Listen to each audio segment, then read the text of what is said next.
गुरु पूर्णिमा का पर्व पूरे देश में हर्षोल्लास के साथ मनाया जा रहा है। इस अवसर पर रानीखेत श्री राम मंदिर झूला देवी में भी श्रद्धालुओं की बड़ी संख्या में भीड़ लग रही है। श्री राम मंदिर पहुंचकर श्रद्धालु श्री मोनी महाराज जी का आशीर्वाद ले रहे हैं। दूर दूर से भक्त यहां पहुंच रहे हैं। नैनीताल सांसद अजय भट्ट और उनकी धर्मपत्नी श्री राम मंदिर पहुंची, जहां उन्होंने श्री मौनी महाराज से आशीर्वाद लिया। इस दौरान अजय भट्ट ने कहा कि वो छात्र जीवन से ही मंदिर आते रहे हैं और श्री मौनी महाराज से आशीर्वाद लेते रहे हैं।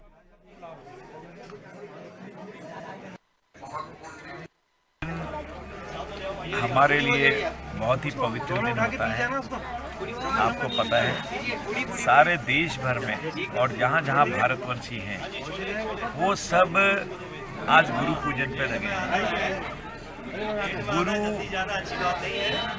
अंधेरी रात में भी आशा की किरण है। परमपिता परमेश्वर से मिलाने वाले वही हैं। जिसका गुरु होता है वो कभी भटक नहीं सकता है, वो सीधे मार्गों पर सीधी राह पर चल सकते हैं।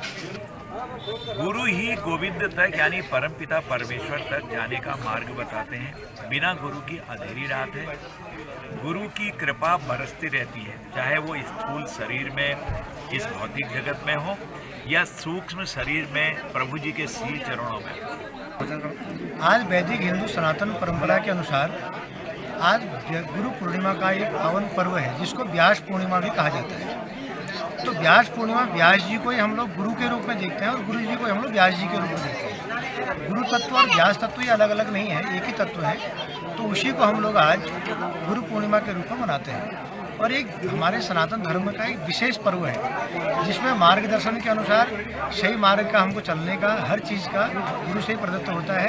तो हमारे परम पूज्यपाल प्रातः स्मरणीय श्री दुधारी महाराज जी, उसी परंपरा में परम पूज्य प्रातः स्मरण हमारे गुरुदेव भगवान श्री श्री गजाधार अनंत श्री भूषण श्री मौनी महाराज जी का ये परम पावन आश्रम है।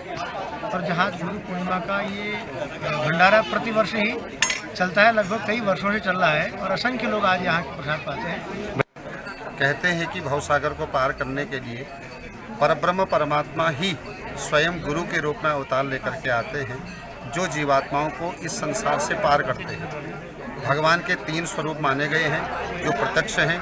एक नीर स्वरूप है जिसको हम गंगा कहते हैं, एक निराकार स्वरूप है जो परमात्मा का अदृश्य है, और तीसरा निराकार है जिसको हम गुरु कहते हैं।